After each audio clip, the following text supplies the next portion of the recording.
పాత కక్షల నేపథ్యంలో బంధువులపై దాడి చేయించాలని భావించిన ఓ వ్యక్తి ఊరిలో జరుగుతున్న జాతర ఉత్సవాన్ని వేదికగా చేసుకున్నాడు. తాను టార్గెట్ చేసుకున్న వారిపై రౌడీ షీటర్లతో దాడి చేయించి హంగామా సృష్టించాడు. ఈ ఘటనలో ఓ వ్యక్తి మృతి చెందడం కలకలం రేపింది. ఈ ఘటన పశ్చిమ గోదావరి జిల్లా బూరుగుపల్లి నూకాలమ్మ జాతరలో జరిగింది.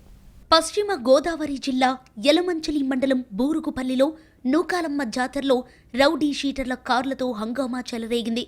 రౌడీ షీటర్లు హల్చల్ చేసి గ్రామస్తులతో వాగ్వాదానికి దిగి ఘర్షణ వాతావరణం సృష్టించారు. పాత కక్షల నేపథ్యంలో గ్రామానికి చెందిన బోణం గణేష్ అనే వ్యక్తి తనకు సమీప బంధువులైన బోణం శివరామకృష్ణ, బోణం నాయుడులను టార్గెట్ చేసి వారిపై దాడి చేయించేందుకు ఇతర ప్రాంతాల నుంచి రౌడీ షీటర్లను గ్రామానికి తీసుకువచ్చాడు. జాతర జరుగుతున్న ఆలయం వద్ద కారు అడ్డుగా పెట్టి గొడవ మొదలుపెట్టారు.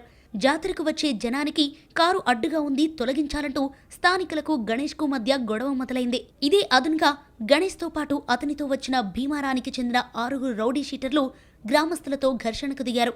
అక్కడి నుంచి వారంతా బయటపడేందుకు గ్రామస్తులను కారుతో ఢీకొట్టుకుంటూ వచ్చారు.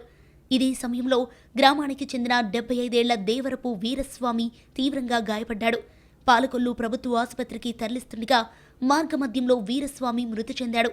ఆ సమయంలో సైతం అదే కారులో బోణం శివరామకృష్ణ అనే వ్యక్తి ఉన్నాడనుకుని కారును వెంబడించి దాడి చేసేందుకు యత్నించారు రౌడీ షీటర్లు. బోణం గణేష్ బయట నుంచి పలువురు రౌడీ షీటర్లను తీసుకొచ్చి బోణం శివరామకృష్ణ, బోణం నాయుడు అనే బంధువులు టార్గెట్గా ఘర్షణకు దిగిన విషయాన్ని గ్రామస్తులు పోలీసుల దృష్టికి తీసుకెళ్లారు. ఘటనపై వివరాలు సేకరించిన పోలీసులు A1గా బోణం గణేష్తో పాటు భీమవరానికి చెందిన 6 రౌడీ షీటర్లు, ఇతర ప్రాంతాల నుంచి వచ్చిన మరో 8 మందిపై కేసు నమోదు చేశారు. మొత్తం 15 మందిపై కేసు నమోదు చేసి దర్యాప్తు చేస్తున్నారు. ప్రశాంతంగా ఉండే పాలకొల్లు ప్రాంతంలో రౌడీ షీటర్ల హంగామా కలకలం సృష్టించింది. సొంత బంధువులపై దాడి చేసేందుకు బయట నుంచి వ్యక్తులను తీసుకువచ్చి జాతరలో హడావిడి సృష్టించడం, అతివేగంగా కారుని నడపడంతో ఓ వ్యక్తి ప్రాణాలు కోల్పోయాడు.